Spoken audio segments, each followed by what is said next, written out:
Vamos a realizar ejercicios de representación gráfica de funciones exponenciales y logarítmicas. Empezaremos representando la función y igual a elevado a x partido por x. El dominio de esta función es el conjunto de todos los números reales menos el cero, dado que, por una parte, la función e elevado a x tiene por dominio todos los números reales, pero en este caso forma parte de un cociente y el denominador de ese cociente no puede ser cero. Por lo tanto, el dominio son todos los números reales menos el cero. Para estudiar las simetrías de la función, tenemos que obtener previamente las funciones f de menos x y menos f de x. Recordemos que la función f de menos x se obtiene sustituyendo en la función original la x por menos x y la función menos f de x se obtiene cambiando de signo a la función original. Observamos que ni f de x es igual a f de menos x, ni f de menos x es igual a menos f de x. Por lo tanto, no hay ningún tipo de simetría. Para calcular los puntos de corte con los ejes, empezando por el eje x, le asignamos ahí el valor 0 y tendríamos que resolver la ecuación e elevado a x partido por x igual a 0.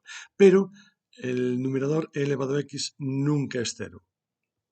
Y no podemos calcular el punto de corte con el eje y porque no lo tiene, dado que la x no puede ser 0, dado que dicho valor no pertenece al dominio de la función. La función no está definida en 0.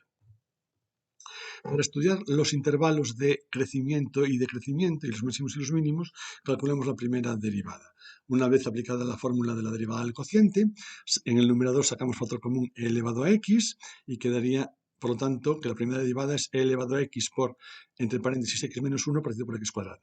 Igualamos la primera derivada a 0, es decir, tendremos que igualar el numerador a 0, y puesto que e elevado a x nunca puede ser 0, tendríamos que igualar x menos 1 igual a 0, es decir, x igual a 1. En la recta real representamos el 1 y también representamos el 0, puesto que el 0, la función no estaba definida en el 0, y estudiamos el signo de la primera derivada en los tres intervalos obtenidos. Recordemos que para estudiar el signo de la primera derivada tenemos que coger un valor de cada intervalo y sustituirlo en la primera derivada. Si es positivo, la función sería creciente en ese intervalo, y si es negativo, la función sería decreciente en ese intervalo. Observamos en este caso que la función es decreciente en los intervalos menos infinito 0 y 0, 1 y creciente en el intervalo 1 infinito. Además, la función tiene un mínimo en x igual a 1, puesto que en dicho punto la función pasa de decrecer a crecer. Y para calcular la ordenada de ese punto, sustituimos el 1 en la función original. Y como resultado obtenemos que hay un mínimo en el punto 1e. Para calcular los intervalos de concavidad y convexidad y los puntos de inflexión, recurrimos a la segunda derivada, es la derivada de un cociente, aplicamos la fórmula correspondiente y observamos que podemos, en primer lugar, sacar en el numerador, sacar factor común la x, para poder simplificarlo con el denominador. Una vez realizada esa simplificación, observamos también que en el numerador podemos sacar factor común e elevado a x. Y al igualar la segunda derivada a 0, resulta que ni e elevado a x lo podemos igualar a 0, ni x cuadrado menos 2x más 2 tampoco lo podemos igualar a 0, dado que si aplicamos la fórmula de la ecuación de segundo grado, observamos que no tiene raíces reales. En conclusión, puesto que no se puede igualar la segunda derivada a 0, estudiaremos su signo en los intervalos proporcionados por el dominio. Y observamos que a la derecha del 0 la segunda derivada es positiva y por lo tanto la función es convexa, y a la izquierda del 0 la segunda derivada es negativa y por lo tanto es cóncava. En el 0 no puede haber un punto de inflexión puesto que la función no está definida en dicho punto. Vamos a calcular las distintas. En primer lugar, empezamos con la horizontal, calculando el límite cuando x tiende a infinito de la función, y eso vamos que da infinito. En cambio, el límite cuando x tiende a menos infinito de la función nos da 0. Por lo tanto, lo que sabemos es que hay una asíntota horizontal en la recta y igual a 0. Para calcular la asíntota vertical, puesto que la función no está definida en el 0, calculamos el límite cuando x tiende a 0 de la función y nos da más o menos infinito. Por lo tanto, sabemos que también hay una asíntota vertical en x igual a 0. Y lo que no hay es una asíntota oblicua, porque tendría que ser de la forma y igual a mx más n, y los posibles valores de m tendrían que ser números reales distintos de 0. Si calculamos el límite cuando x tiende a infinito de la función partida por x, nos daría infinito. Y si calculamos el límite cuando x tiende a menos infinito de la función partida por x, nos da 0. Es decir, no cumple la condición de que tiene que ser un número real distinto de 0. Por lo tanto, no hay asíntota oblicua.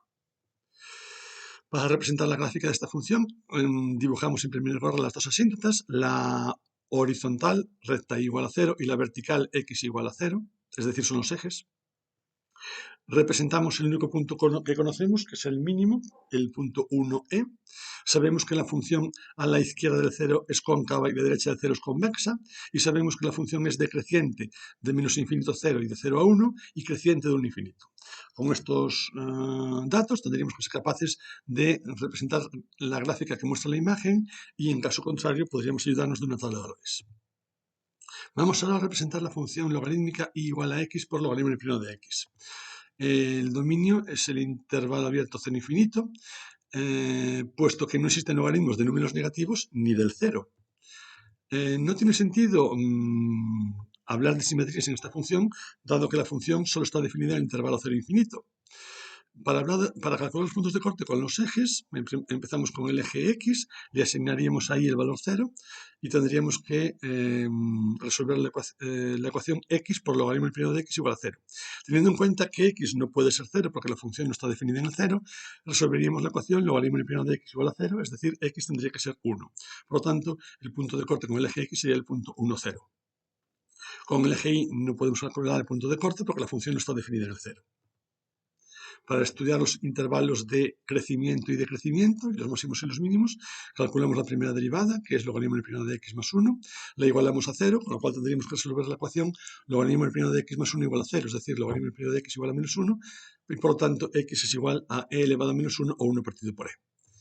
Representamos dicho valor en el intervalo 0 infinito, que es en el que está definida la función, divide al intervalo 0 infinito en dos intervalos, el 0, 1 partido por e y el 1 partido por e infinito, y observamos que en el primer intervalo la primera derivada es negativa, por lo tanto la función es decreciente, y en el segundo intervalo la primera derivada es positiva y por lo tanto la función es creciente. Y en el punto 1 partido por e, además, hay un mínimo, puesto que la función pasa de decrecer a crecer.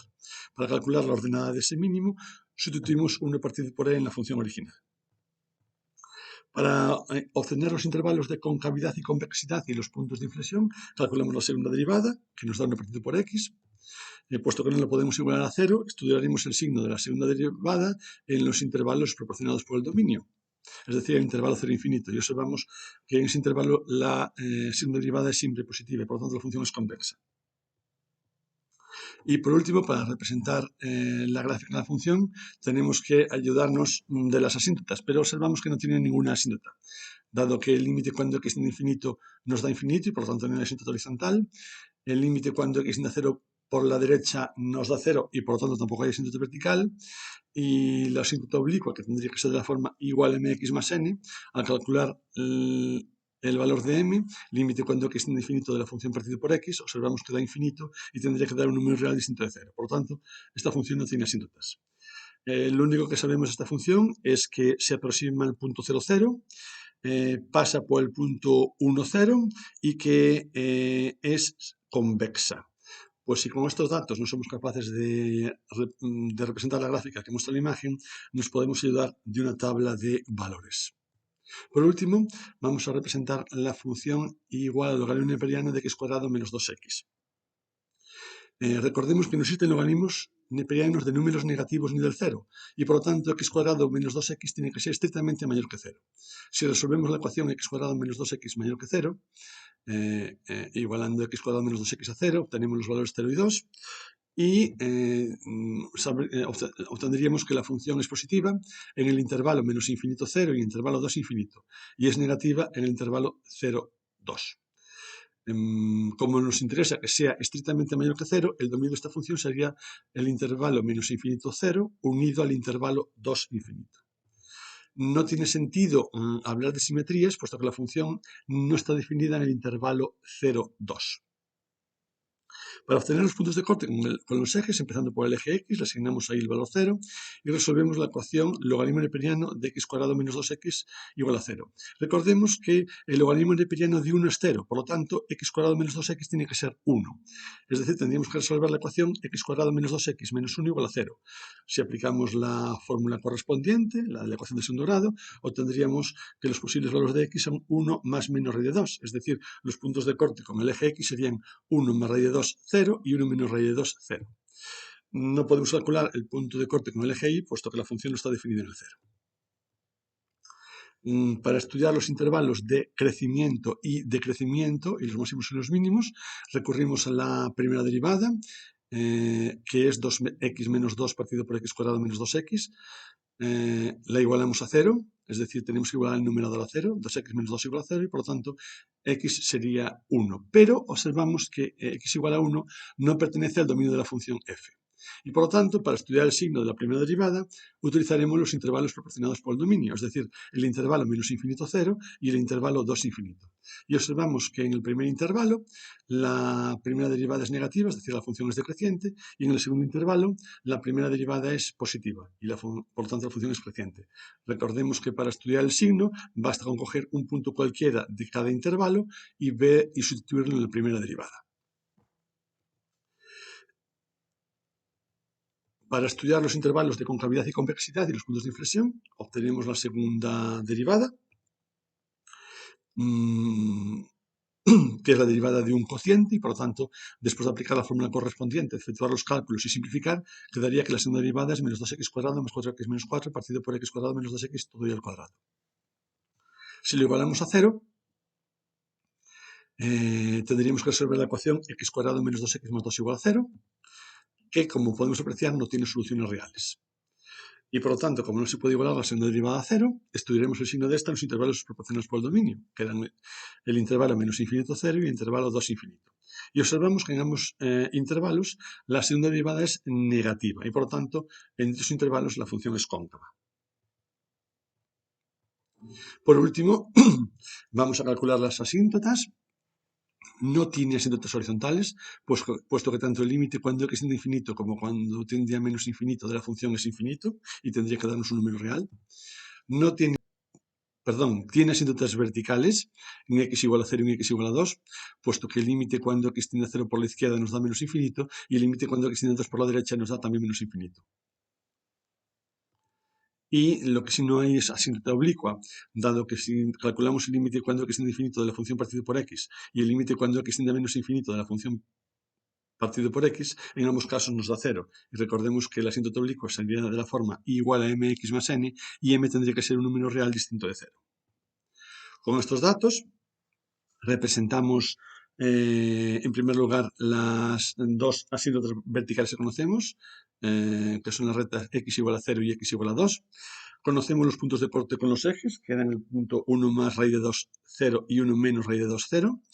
Y lo que sabemos es que en los intervalos en los que estaba definida la función, esta era cóncava y además que a la izquierda del 0 era decreciente y a la derecha del 2 era creciente. Bueno, pues si con estos datos no somos capaces de representar gráficamente la función que muestra la imagen, podemos ayudarnos de una tabla de valores.